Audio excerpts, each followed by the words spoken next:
Okay, I got a little bit of I guess my own personal teaching lesson about what I think we have gotten wrong in our study of electromagnetic waves and uh, just bear with me here. The ideas based on quantum mechanics and all these so-called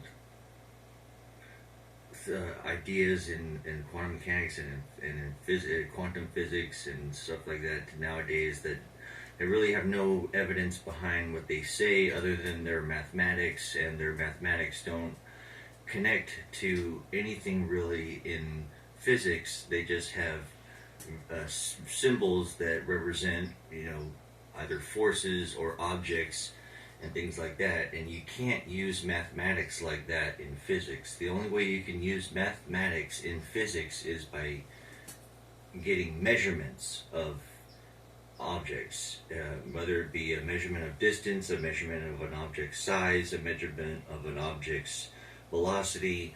The only way that you can put mathematics into physics is through measurements. You cannot represent a object with a number and multiply or put that object's into a mathematical equation and multiply it by like a force or another object. Mathematics doesn't connect to physics that way. It connects to physics through measurements. And this right here is just supposed to represent an atom and the orbits in which electrons can be at at any one time. Now, what I'm going to state here is that these orbits have very specific speeds, not speed, but the number of times that the electron can go in an orbit around the nucleus, and if it's at a higher orbit, then they're all going at the same speed.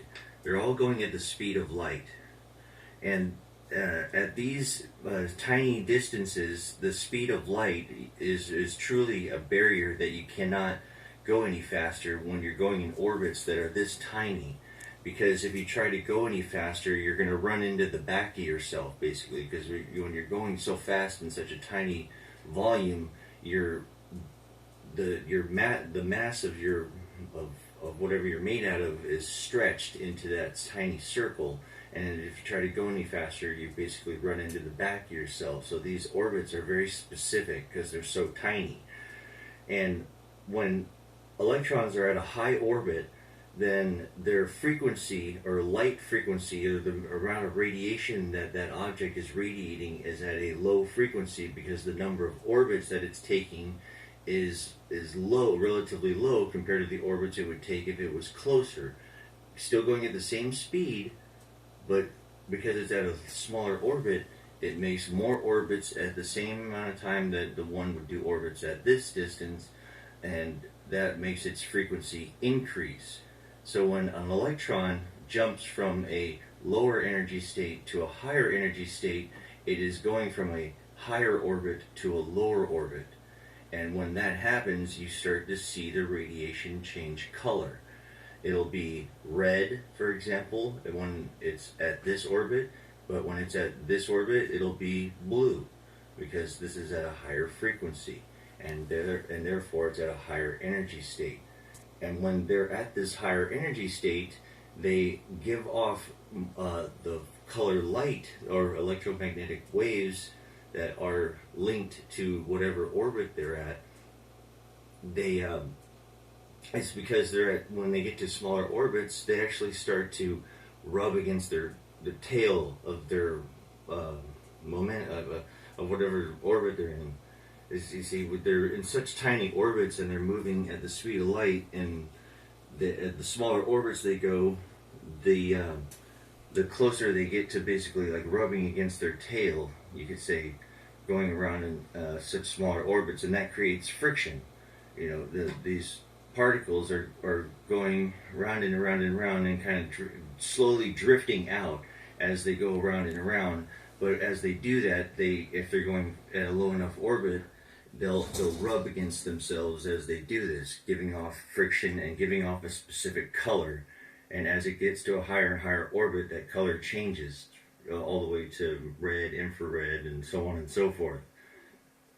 So this is how the atom gives off radiation. It's these electrons that are in specific orbits, and when they're at low enough orbits, they begin to give off light or electromagnetic radiation. And when these electromagnetic radiation waves come and encounter to another atom, and it has its electrons at a higher orbit or at a lower frequency, if the electromagnetic waves are coming in at a higher frequency, then it's going to give this electron a push into its lower orbit. It's going into a higher energy state by going to a lower orbit. And when that happens, it changes its frequency or its number of orbits at any one time, and it gives off light or electromagnetic radiation.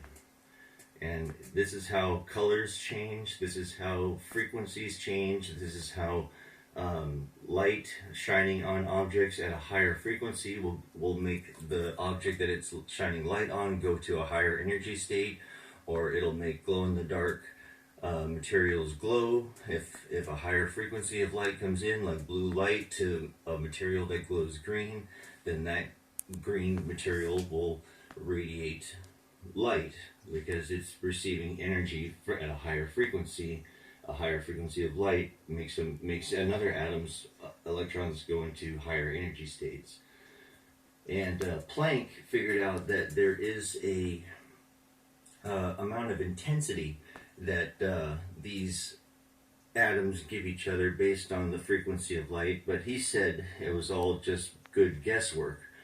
And then I read that it was Einstein that said that that light comes in the form of photons or packets of quanta, and I must respectfully disagree with that.